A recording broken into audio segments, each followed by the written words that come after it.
बांग्लादेश में हिंदुओं पर जारी हिंसा के बीच अचानक से बंगाल की मुख्यमंत्री ममता बनर्जी मुखर हो गई हैं। जहां ममता ने बंगाल विधानसभा का सत्र बुलाकर बांग्लादेश में यूएन शांति सेना की तैनाती की मांग कर दी है। बांग्लादेश में तख्ता पलट के बाद ये पहली बार है जब भारत के किसी सदन में आधिकारिक तौर से इस तरह की मांग की गई है। जहां ममता के इस स्टैंड की कोलकाता से दिल्ली तक चर्चा है।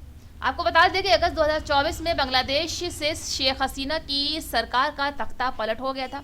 मोहम्मद यूनुस के नेतृत्व में वहां अंतरिम सरकार चल रही है। जहां हसीना के तख्ता पलट के बाद से ही बांग्लादेश में हिंदू और उनके विचारकों पर नकेल कसा जा रहा है। बांग्लादेश के इस एक्शन में ममता को डरा दिया है, जहां डर की 3 वजह भी साफ नजर आ रही है। जी हाँ, पहली ये है कि बांग्लादेश में जब खूनी विद्रोह हुआ है तब तक उसका असर बंगाल की सरकार पर पड़ा है। वहीं 1975 में बांग्लादेश के संस्थापक शेख मुजीबुर रहमान की हत्या के बाद बड़े पैमाने पर बांग्लादेश में हिंसक घटनाएं हुई, जहां हिंसक घटनाओं से बचने के लिए बंगाल की ओर लोग भागने लगे। कहा जाता है कि बांग्लादेश से भारत में उस वक्त करीब 1 करोड़ शरणार्थी आए थे, जिसमें अधिकांश बंगाल में ही रुके थे।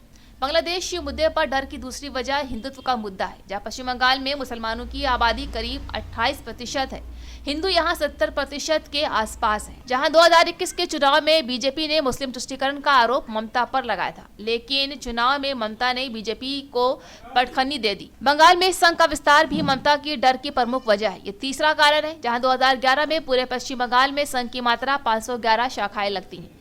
2023 में ये संख्या बढ़कर करीब 3000 पर पहुंच चुकी है, जहां संघ बांग्लादेश में हिंदुओं पर हो रहे अत्याचार के खिलाफ लगातार मुखर है। आपको बताते चले कि मई 2006 में बंगाल में विधानसभा का चुनाव प्रस्तावित है, यानी विधानसभा में चुनाव होने में अब सिर्फ 18 महीने का वक्त बचा है।